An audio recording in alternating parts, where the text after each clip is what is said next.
You think you can just walk away after what you pulled? Look at me when I'm talking to you. I'm looking, and I'm telling you, I didn't touch your card, I didn't touch you. You're shouting at the wrong person. I saw you! You were right there! Don't lie to me! What you saw was me walking down the sidewalk, that's all. All right, ladies, let's take it down a notch. Stop right there. You're under arrest. Those were the words that shattered a quiet morning in downtown Philadelphia. A black woman, standing on a sidewalk she'd walked 1,000 times, suddenly found herself in handcuffs, accused of a crime she didn't commit by a stranger who didn't know her name but was certain of her guilt. The police believed the accuser without question. The crowd gathered, phones raised, recording every humiliating second. And in that moment, as the cold metal pressed against her wrists, nobody knew the truth that was about to turn this entire encounter upside down. Because the woman they were arresting, she wasn't just anyone. What happened next would expose not just a case of mistaken identity, but a deeper wound in the fabric of justice itself. Maya Richardson had a morning routine that never changed. 6 a.m., run 3 miles through Rittenhouse Square. 7:15 a.m., coffee from the corner bodega, black with 1 sugar. 7:45 a.m., walk to the courthouse, mentally reviewing the day's cases. At 34 years old, Maya had built her life on precision, discipline, and an unwavering belief that the law, when applied correctly, could be an instrument of justice. She'd spent 12 years as a prosecutor, fighting for victims who couldn't fight for themselves. And in 3 hours, she would be sworn in as Philadelphia's newest district attorney, the first black woman to hold the position in the city's history. But first, she needed to pick up her dress from the dry cleaners. The morning air was crisp, touched with autumn's early chill. Maya walked with purpose, her black crop top and white shorts a stark contrast to the business suit she'd normally wear. Today was her day off before the ceremony, a brief window to be herself before stepping into a role that would define the rest of her career. She stopped at Stella's Boutique on Walnut Street, a small shop wedged between a law firm and an artisanal bakery. The owner, Mrs. Chen, had been holding her custom-tailored emerald suit for 2 weeks. "Big day tomorrow, counselor," Mrs. Chen said warmly, carefully handing over the garment bag. "The biggest," Maya replied, allowing herself a rare smile.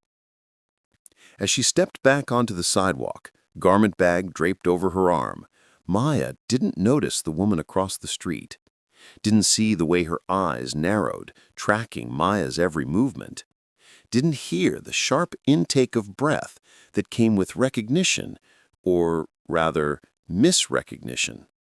Vanessa Hartwell stood outside her husband's investment firm, still fuming from an argument that morning. At 42, Vanessa wore her privilege like armor, a vibrant green business suit that cost more than most people's monthly rent, heels that clicked with authority, and a sense of entitlement that had never once been challenged. She'd been complaining to her assistant about the vandalism incident from the night before. Someone had spray-painted her Mercedes, a juvenile prank, according to police, but to Vanessa, it was a personal attack. The security footage had been grainy, showing only a silhouette, a young black woman in casual clothes, early 20s perhaps, with a similar build to Maya. And now across the street, Vanessa saw what she believed was that woman. Same height, same build, similar outfit.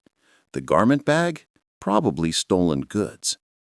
Vanessa didn't hesitate. She never did. Maya was checking her phone, responding to a colleague's congratulatory text when she heard the shouting. "That's her! That's the woman who vandalized my car!" She looked up, confused, to see a woman in green charging across the street, one hand raised, finger pointed like a weapon. "Excuse me?" Maya's voice, her prosecutor's voice kicking in, calm, measured, authoritative. "Don't play innocent with me," Vanessa's voice carried down the block, drawing attention from morning commuters. "I saw the footage. You destroyed my property, and now you're walking around like nothing happened?" Maya felt the familiar tightness in her chest, the one that came whenever she had to defend her mere existence in a space where she was presumed guilty before being allowed to prove her innocence. "Ma'am, I think you have me confused with someone else." "I'm not confused." Vanessa was close now, uncomfortably close, her perfume overwhelming. "I'm calling the police. You people think you can just— You people?" Maya's voice dropped. The temperature of the interaction shifted instantly. A patrol car was already pulling up to the curb.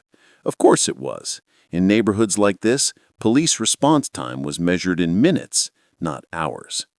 2 officers stepped out, young, white, hands resting near their belts with practiced casualness that suggested both readiness and routine. And Maya Richardson, 3 hours away from being sworn in as Philadelphia's newest district attorney, realized this morning was about to become something very different than she had planned. "Officers, thank God you're here." Vanessa's voice transformed instantly, the aggression melting into practiced victimhood. "This woman vandalized my car last night. I have security footage. She spray-painted obscenities all over my Mercedes." Officer Bradley Cortland, badge number 2847, 10 years on the force, approached with his partner trailing slightly behind. His eyes swept over Maya, taking in the casual clothes, the garment bag, the way she stood with her weight slightly shifted, ready to defend herself verbally if not physically. "Ma'am, can I see some identification?" he asked Maya, not Vanessa. Maya felt the familiar calculation every black professional knew by heart. Comply or assert rights. The mathematics of survival in encounters like these demanded both intelligence and restraint. "Officer, there's been a misunderstanding," Maya began, keeping her hands visible, her voice level. "This woman has vandalized my car last night. I have security footage. She spray-painted obscenities all over my Mercedes." "ID, please." Cortland's voice was firmer now, his hand moving closer to his belt. "I'm happy to provide identification, but I'd like to understand what I'm being accused of." Maya's prosecutor instincts fought against her survival instincts. She knew the law. She also knew the law didn't always protect people who looked like her. "Don't make this difficult," his partner Jensen added. "Just show us your ID." Vanessa stood to the side, arms crossed, vindication written across her face. A small crowd was forming, morning commuters slowing their pace, phones emerging from pockets and purses. In 2024, every confrontation was a potential viral moment. Maya slowly reached for her small crossbody bag, making sure both officers could see her hands. She pulled out her wallet, extracted her driver's license, and handed it over. Cortland examined it with exaggerated care. "Maya Richardson, this your current address?" "Yes." "What are you doing in this neighborhood?" The question hit like a slap, as if she needed to justify her presence on a public sidewalk in her own city. "I'm picking up dry cleaning, that boutique right there." She gestured toward Stella's, where Mrs. Chen had emerged, watching with concern. "That's convenient, except that's probably stolen too. Officers, I demand you search her bags. I want to press full charges." "Ma'am, we'll handle this," Jensen said to Vanessa before turning back to Maya. "Mind if we take a look in the bag?" "Actually, I do mind."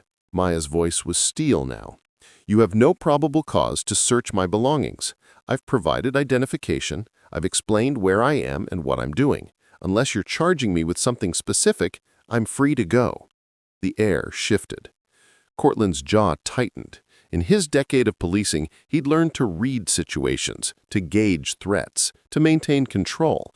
And right now, this woman, in her crop top and shorts, with her fancy vocabulary and defiant tone, was challenging his authority in front of witnesses.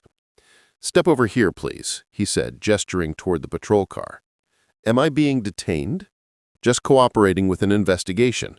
"What investigation? I haven't been shown any evidence. I haven't been informed of any specific accusation beyond this woman's claim that I resemble someone in a grainy video." "Look at her," Vanessa said to the growing crowd, playing to her audience now, acting like she's above the law. They always do this, make everything about race when they're caught red-handed. Several people in the crowd murmured. I couldn't tell if they were agreeing or objecting. Mrs. Chen pushed through the small gathering. Officers, I know this woman. She's been my customer for 3 years. She's a lawyer. She just picked up her suit for— Step back, Jensen warned. I'm trying to tell you that you're making a mistake. Step back. Maya felt the moment slipping. She'd been in enough courtrooms, had enough prosecuted cases, had seen enough footage of encounters like these to know how quickly they could escalate, how quickly explanation became resistance, how quickly resistance became danger. Officer Cortland, she read his nameplate, keeping her voice professional. My name is Maya Richardson. I'm the Assistant District Attorney for Philadelphia, and she checked her watch, 2 hours and 43 minutes, I am scheduled to be sworn in as District Attorney. Silence. Cortland's expression didn't change, but something flickered in his eyes. Doubt? Concern? Calculation? You expect me to believe that? Vanessa laughed, the sound harsh and incredulous. The DA, dressed like that? Walking around like some what? Maya's voice was quiet, dangerous. Vanessa's mouth snapped shut, but her eyes held no apology. Anyone can claim to be anyone, Cortland said, though his tone had shifted slightly. You have any proof of that? My office number is 215-686-8000. You're welcome to call and verify. Or you could call Judge Margaret Thornton's chambers. She's administering the oath this morning. Or you could contact the mayor's office. Maya rattled off the information with prosecutorial precision. Or you could do what you should have done from the beginning. Ask for actual evidence before assuming I'm guilty. A young black man in the crowd was filming openly now, his phone held high.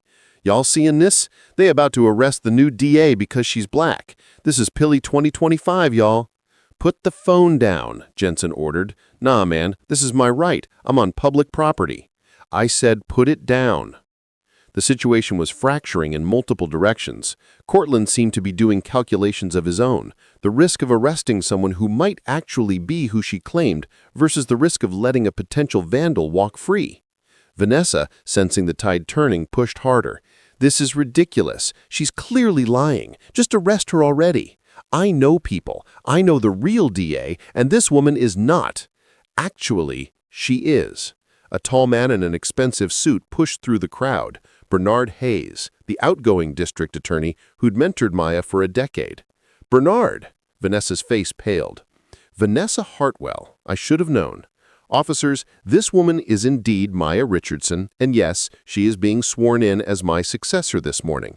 I suggest you uncuff— Wait, are those handcuffs? Because at some point during the confrontation, while Maya had been focused on staying calm and articulate, Officer Jensen had moved behind her.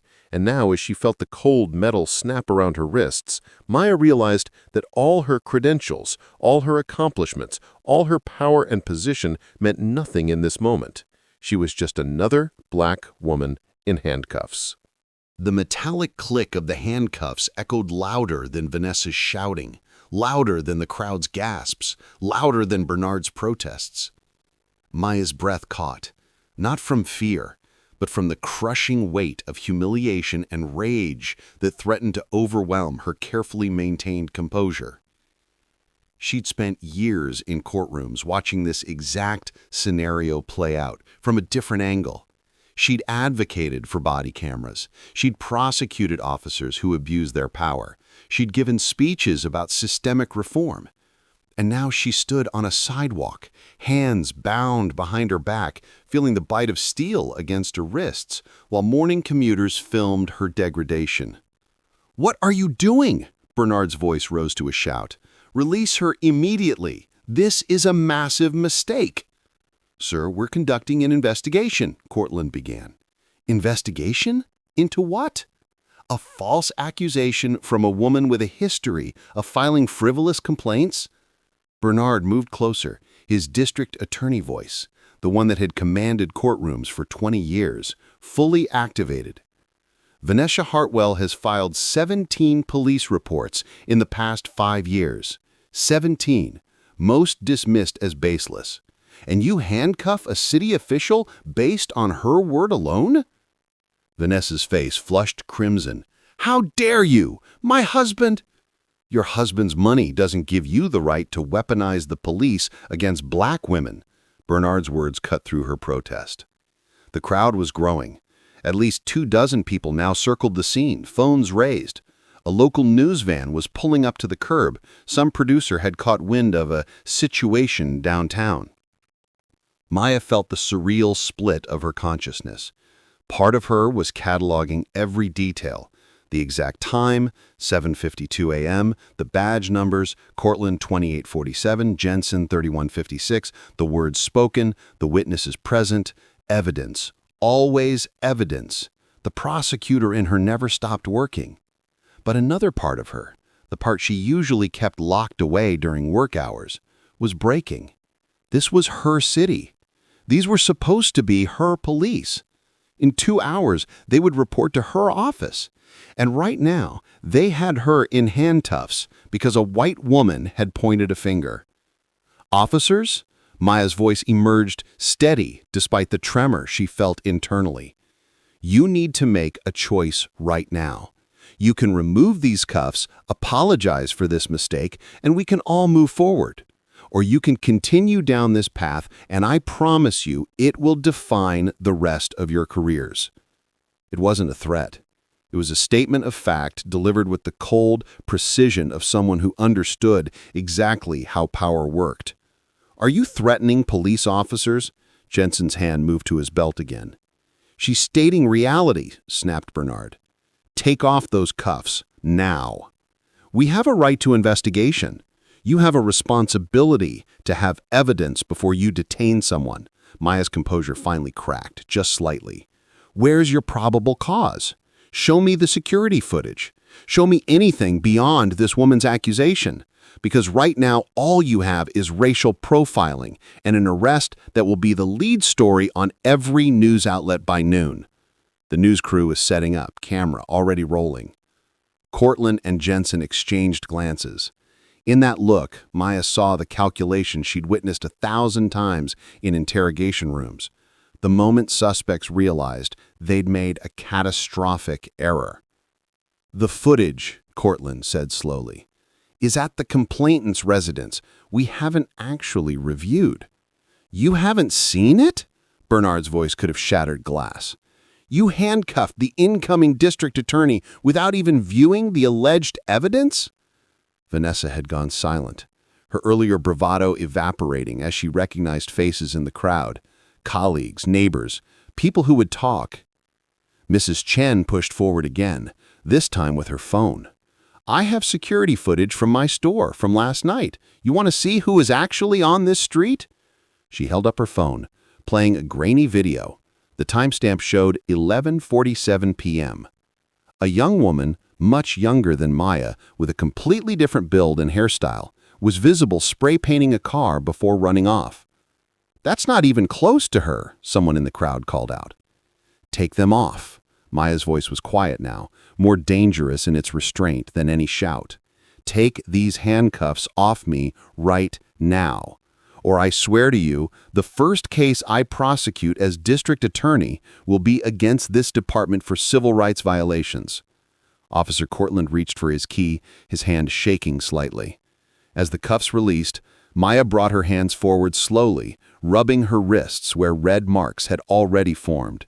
She looked at those marks, evidence that would photograph well, and then looked up at the two officers. Badge numbers 2847 and 3156. This isn't over, she said clearly, for the cameras and the crowd. Then she turned to Vanessa Hartwell, who had started backing away toward her husband's building. And you, Maya's voice carried across the suddenly silent crowd, you're going to learn what it costs to weaponize the police against innocent people because of the color of their skin. The swearing-in ceremony proceeded as scheduled, but everything had changed. Maya stood in Judge Thornton's chambers, right hand raised, left hand on a Bible that her grandmother had carried from Mississippi during the Great Migration. The emerald suit fit perfectly. Mrs. Chen had rushed it over personally, refusing to let the morning's events derail this historic moment. But as Maya recited the oath, I do solemnly swear that I will support, obey, and defend the Constitution of the United States and the Constitution of this Commonwealth. She felt the weight of those handcuffs still pressing against her wrists. The room was packed with officials, family members, colleagues, and media. Everyone knew what had happened. The footage had already gone viral. Justice for Maya trending nationally within an hour. The video of her in handcuffs, speaking with calm authority while detained, had been viewed millions of times. When she finished the oath, the applause was thunderous, but it felt different now. Not just celebration, but solidarity. Witness. Thank you, Maya began her first speech as district attorney, her voice steady.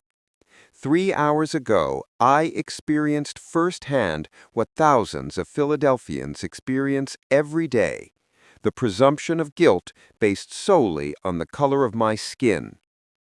The room went silent. I was handcuffed on a public sidewalk. I was assumed to be a criminal by a woman who had never met me, but was certain she knew what I was capable of. And law enforcement responded without evidence, without due process, without the basic respect that should be afforded to every citizen. Not because I'm about to become DA, but because I'm a human being. She paused, letting the words settle. Some people might say I should be angry. I am. Some might say I should be hurt. I am. But more than anything, I am resolved to use this position to ensure that what happened to me this morning becomes impossible in this city. Bernard Hayes stood in the front row, pride and pain mixed on his weathered face. This office will immediately launch a comprehensive review of police practices, particularly regarding stops, detainments, and arrests that lack probable cause. We will establish a civil rights division specifically focused on cases of racial profiling. And we will create community oversight that actually has teeth. Maya looked directly at the cameras. To every person who has ever been stopped, questioned, detained, or arrested because someone else decided you looked suspicious, I see you. To every parent who has had to teach their children how to survive a police encounter rather than trust it, I see you. To every individual who has been made to feel like a criminal in their own neighborhood, I see you. And to those who believe they can weaponize law enforcement against people they deem unworthy or threatening simply by pointing a finger, your free pass ends today. The applause erupted again, longer this time. Officer Cortland and Officer Jensen were placed on administrative leave pending investigation, not as punishment, Maya later clarified in a press conference, but as a necessary step in a thorough review. They would receive additional training on implicit bias, probable cause, and de-escalation. Their personnel files would be examined for patterns. Vanessa Hartwell faced misdemeanor charges for filing a false police report and was named in a civil suit that would ultimately settle for an undisclosed sum, donated entirely to organizations supporting criminal justice reform. But the real change was quieter, slower. Within 6 months, Maya's office had prosecuted 14 cases of racial profiling, established monthly community forums where citizens could report concerns directly to the DA, and created a rapid response team for investigating questionable police interactions. The security footage from Mrs. Chen's store had led to the actual vandal, a 19-year-old white woman from the suburbs who'd been caught tagging several cars as part of a TikTok challenge. She'd received community service and restitution requirements. No handcuffs, no viral video, no trauma. Maya kept the photo from that morning on her desk. Not the professional portrait from the swearing-in, but a screenshot from someone's phone showing her in handcuffs, chin up, eyes forward. A reminder of what she was fighting for. Because here's the truth that nobody wants to admit. Maya Richardson was lucky. She had credentials that demanded verification. She had a mentor who arrived at the critical moment. She had the vocabulary and knowledge to assert her rights without escalating the situation into violence. But what about the people who don't? What about the everyday Philadelphians who experience this same humiliation, this same assumption of guilt, but without cameras rolling, without witnesses, without anyone important to vouch for their humanity? There why Maya went to law school.